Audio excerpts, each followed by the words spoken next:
What's up, everyone? Pacific greetings and happy Diwali.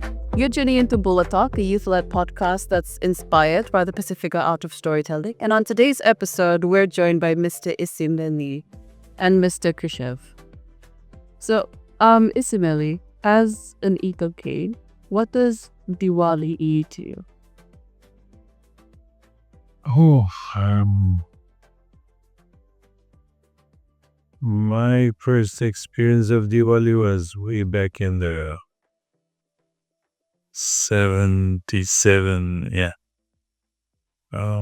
coming into Lombasa College then.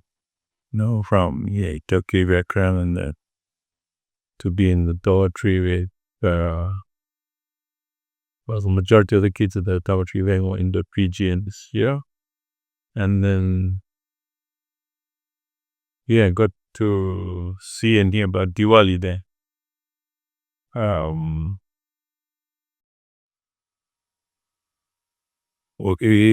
That's really interesting because, the background where you come from, you don't have really an understanding of what the cultural practices of, the Indo-Fijian brothers and sisters. You only heard what the old people, especially coming from the way I come from, with this, you don't see, practically none at all. And then to see, our classmates celebrate Diwali, apart from, the Ramayan prayers that they do, and that since then,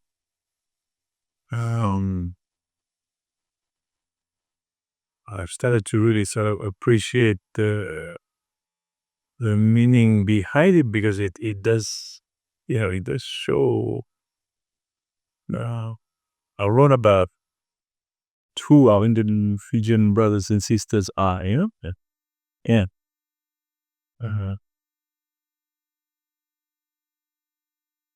And having moved here now, I'm right, my closest neighbor, for ever since we've been here, every year we have been invited to this wonderful home. And it's not only at Diwali, every other special function here. So, and for me personally and my family, it's not really about the Diwali day, but it's more to now realizing that the welcome that you get at Diwali is really the welcome you get in their homes every other day you want to walk. You're invited to any of these parties. And so, yes, I do love the barfi, certainly, Yeah, I do look forward to the puri and all that. But I think deeper than that, I have begun to appreciate the meaning behind the invitation. Yes. And, yes, and so I always look forward to Diwali, not only because I can take, I used to take my daughters, like Pakan and I can't run them around the place to see the lights with. Now the grandchildren are here. It's a time I love to go and meet not only my friends, but my wife's friends that work and everybody else. Yeah. So, yes, it's a part of our calendar annually too. Yeah. So would you say it sort of brings people together? No matter. Oh, it doesn't really matter your absolutely. race or religion. Absolutely. For me, my greatest lesson in life about Diwali, it's almost, what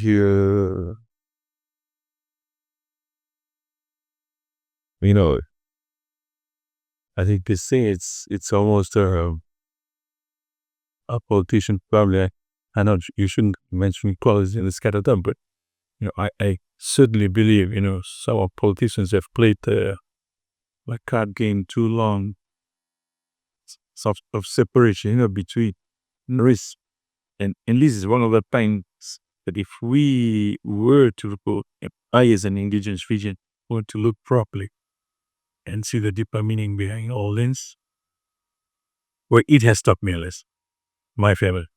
Um, we celebrate Easter, we celebrate Christmas, but I have found myself wanting when I look at how my Muslim friends would invite me for Eid. You know, I spent 10 years at Sua Muslim College. Every single staff member was a Muslim, and sure, would demand your presence at their home during Eid.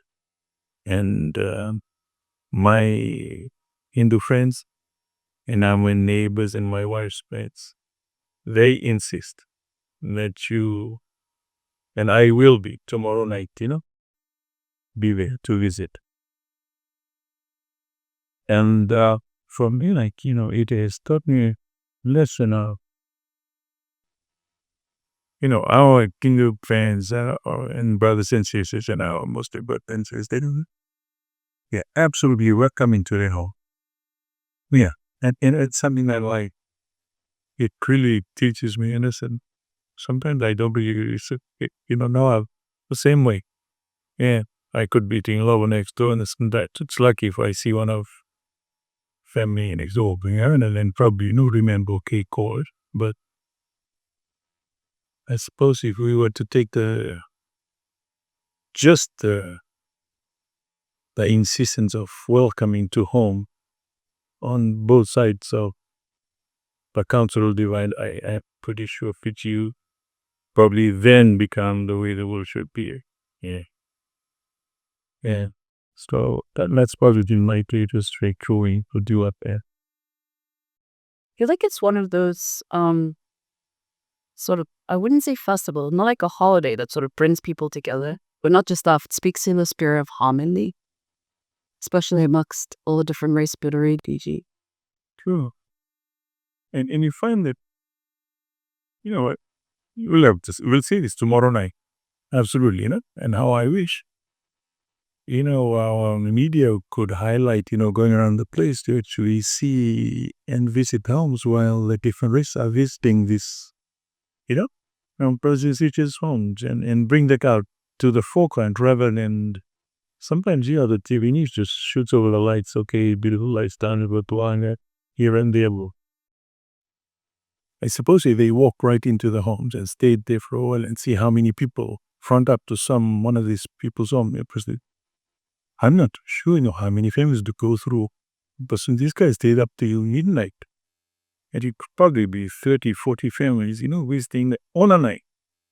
And if you multiply that by the amount of Hindu families around the country, you'll be talking hundreds of thousands. And I suppose, if everybody else could open their doors like that for every other festival, we'd probably be a much better place than what we are right now. I mean, Fiji is a wonderful country, but I think sometimes the racial card is played too often, which we don't really need. And I think these are the times we're needing to come out of this. Yeah. I feel like the preference to the racial content you've been mentioning, these holidays, like Diwali, like Eid, it really sort of lets you forget about all of that's going on. The racial flags that are being played, racism, because it really just, Yeah. Yeah. It's hard to describe, not because, we cannot describe it, because same totally is it's an emotional, yeah. Yeah. And to those of us who choose to appreciate, the better side of it, you know? Yeah. Um, well, I, for one, have learned, such a good lesson. I now remember, if I be making a lot of to us, El Crisp, I would in the, you know, with this Eastern, was birthdays at least, I try get my invite, people to come across, because I think the more love we spread around, I feel it's a better way we're going to be as a people. maybe, I don't know. We probably do better if we start to take in the, every year you watch these little kids. They stroll around with their plastics trying to fill up with luckily and being out of the house, and they go to the next house. And in their mind, I think the racial thing is the farthest thing from rain. And I suppose if we were to take that sort of it into a better place, we certainly see the way the world should. I think so, yeah. I love the spirit of the Union, honestly.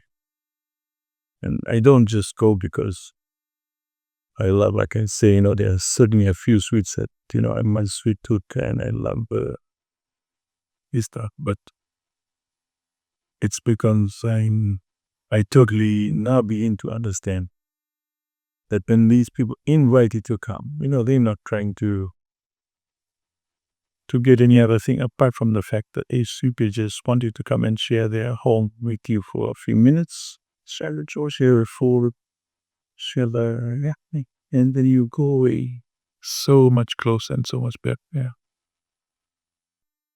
Is there a message that you have for the kids out there? Yes. I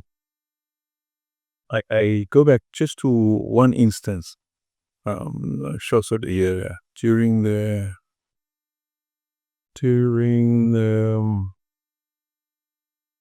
upheaval. What was the latest one? Was it Sloan State College in 1993 to 2000? 2000, 2000, I think, was the last upheaval. Yeah, the one that started the Ken military camp. Okay. I was at Suwa Muslim College. But I just put this as an example, When that happened on the day, we were the closest school to the camp, when the shootout happened at the camp. And I was one of the 3 Fijian teachers there at the school.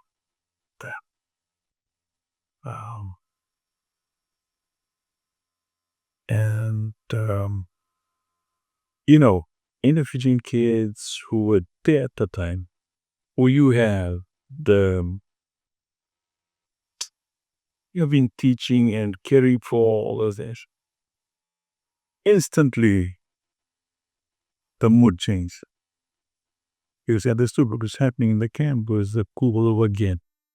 And then, straight away the racial thing came into them. When you call the child to come to, they wouldn't because automatically it was Fijian in it, at the time. And it broke my heart, to think that there were these kids, you would have given your life for, and you had taught for so many years.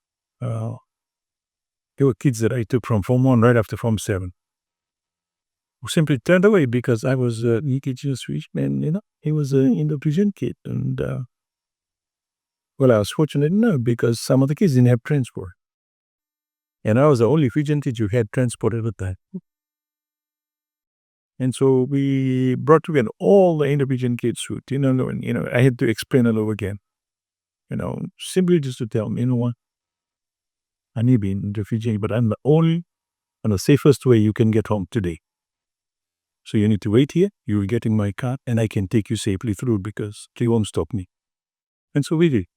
I kept them in, took everybody back home. But then, this is my message. The race may be different, but our hearts, a lot of our hearts tell you the same, man. It's just, we love people.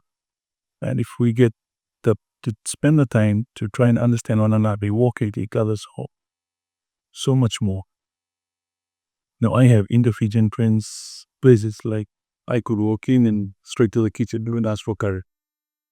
And that to me is lovely. And it's the same with my daughters. I teach them that, make as many Indo-Fijian friends as you can. Because the extent you can get stand, later on in there. And they have found another word thing, no. Yeah, they have beautiful friends who have stood by them more than the actual relatives.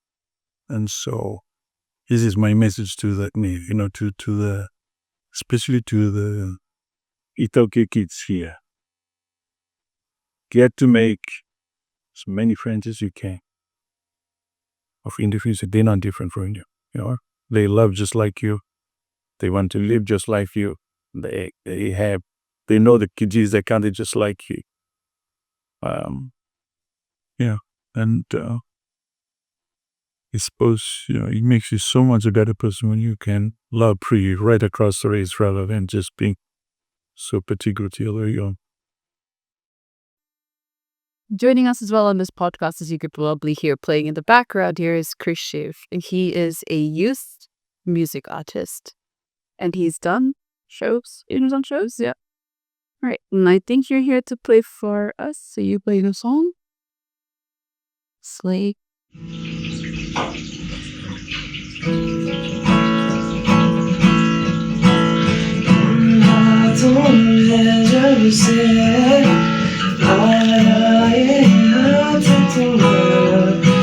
जैसे दरिया की हलचल को मिल जाए कोई किनारा तुम्हारे संग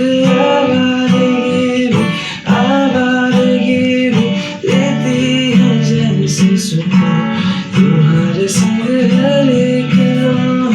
हर एक लम्हा याद नहीं मैं पाऊं तुम हमको संग अच्छा तुम हमको संग नहीं तुम हमको ये लम्हा है तुम हमको इसमें सदा है.